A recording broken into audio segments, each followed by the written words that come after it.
have this thirst for blood.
leech!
I'm sure Albert would like to know he's been accepted by the Wet Boot Boys.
Human blood.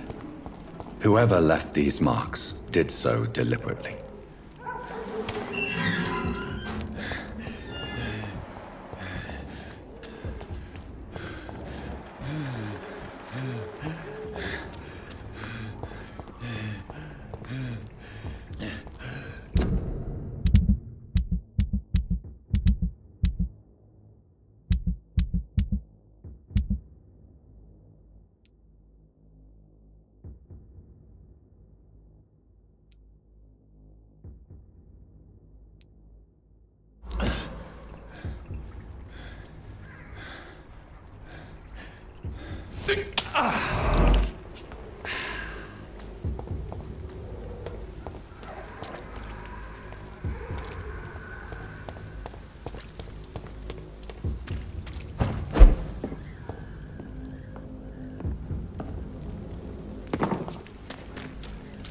It's locked, all right.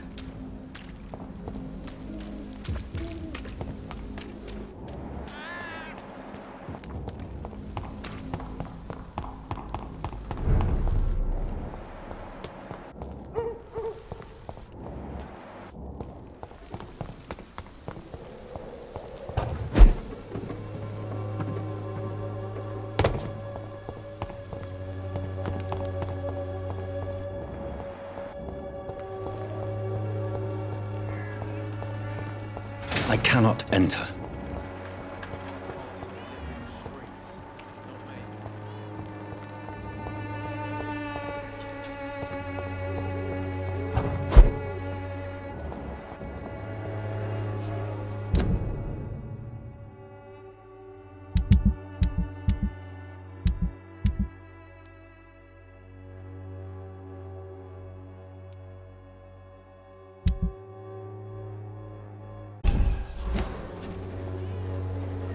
How are you, boy? I'm not your boy, all right? Now piss off.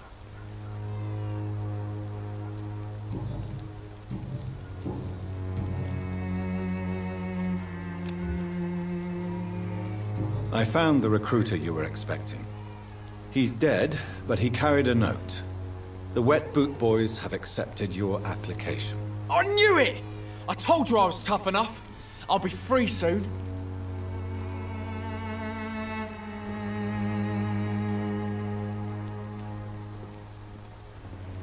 You're being manipulated by these criminals. What's worse is that you're clever enough to know better. You're all fancy words, none of which concern me. Go worry about someone else. I'm fine and I've a future here.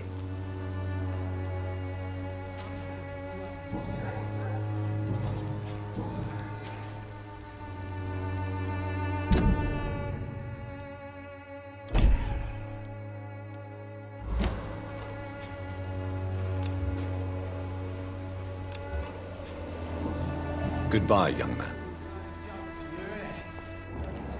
Sick and suffering.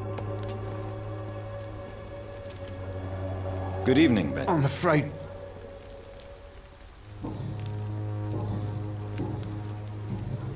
A gun, alcohol.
Good evening, Mr. Fiddick. Good evening, Dr. Reed.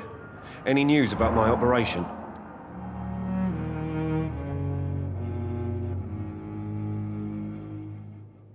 Is there anything else that's bothering you? Can I help in any way? Really? Why has no one else asked me that since I got here? I thought I was in a hospital. Unfortunately, you are not the only person who needs help. And complaining about it won't do you any good. Well, perhaps you're right, Dr. Reed. I'm sure if me missus was still alive, she wouldn't be happy with me going on like this.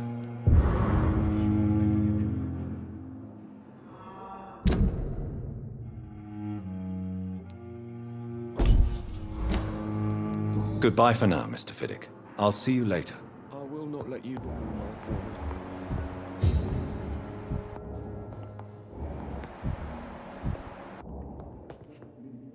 Good evening, Dr. Strickland. And good evening to you, Dr. Reed. Can I be of any...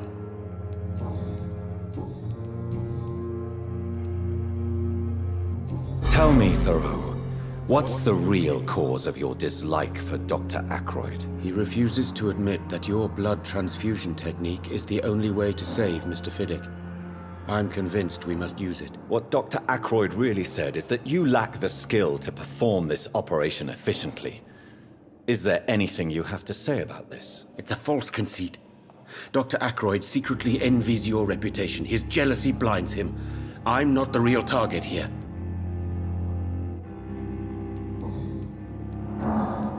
Do you need my medical attention, dear colleague? I would have been confused if anyone other than you had asked that question, Dr. Reed. But your help is welcomed. There is no shame in helping each other. We're colleagues, after all. Many doctors I have known are too cynical to think that way.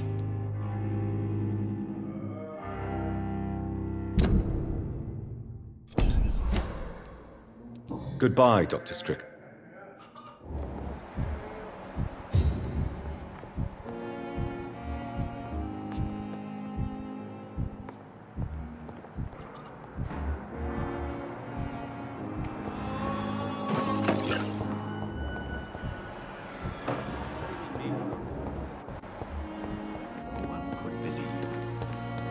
It's locked, all right.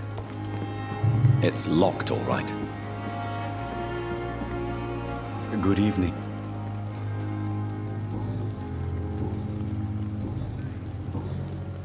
Please show me. Of course. It's...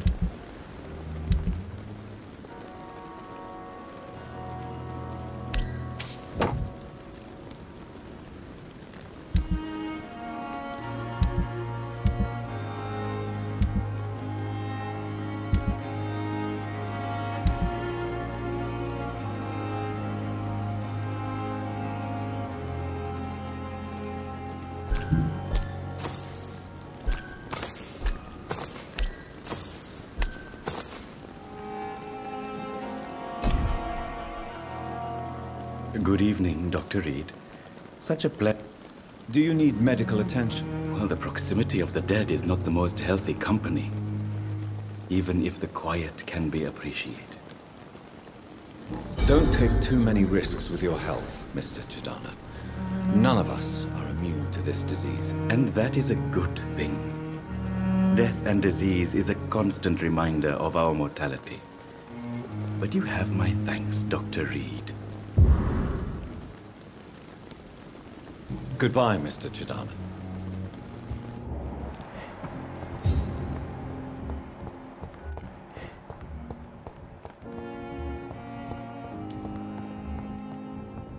I will not let you down, my boy.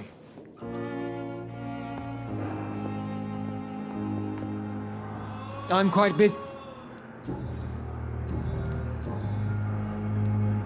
Tell me, Waverly, what do you think of Dr. Strickland's enthusiasm for his experimental research? Strickland is playing with his patients' lives for pride and glory.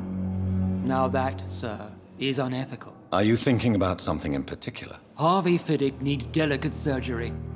I believe we should stick to the usual procedure, but my young colleague obviously disagrees. But in the circumstances, I'm willing to give you the benefit of the doubt.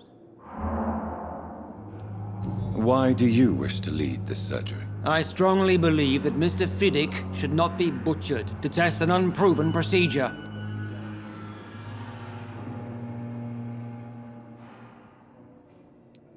If you are going to lead this surgery, I'm trusting you to assume the consequences of your actions, whatever the result. I'm not the kind of man who runs away from his responsibilities, Dr. Reed. There is no need for you to be looking over my shoulder. And are you not afraid that your rivalry with Strickland may be blinding you? Rivalry? I guess you could call it that. But I will never be childish enough to let my personal feelings affect my judgment.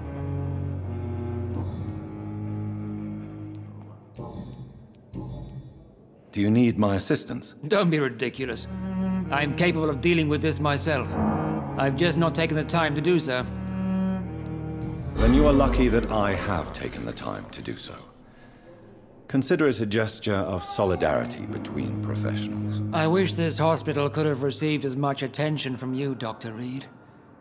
We do not see you in surgery very often.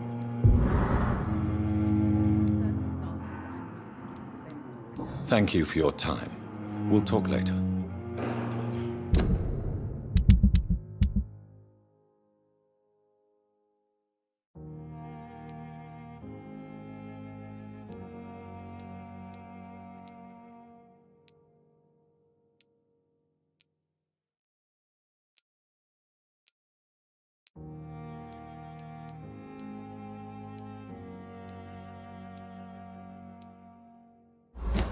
Blundering idiot.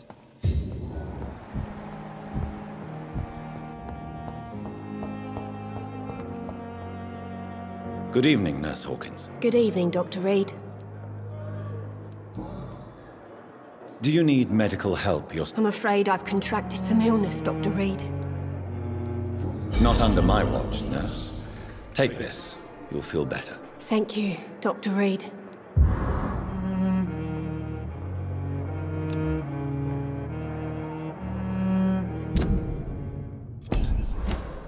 Goodbye now.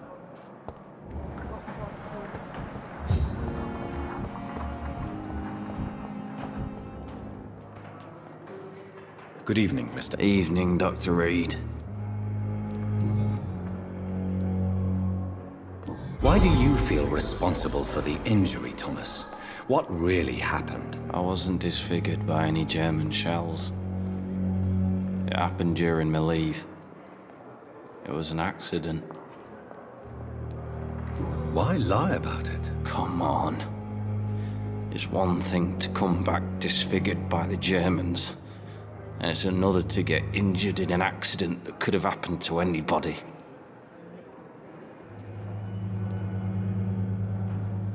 Reconstructive surgery has been very successful for some soldiers. I don't want to wear a bloody mask for the rest of my life. I'd rather stay here and just be forgotten.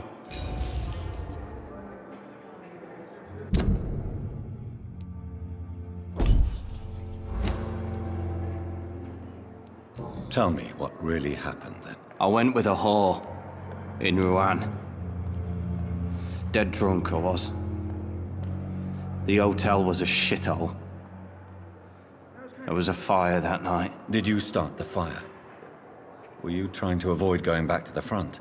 That's not uncommon, you know. No. It's just that I was asleep when the flames reached the room. The girl was long gone.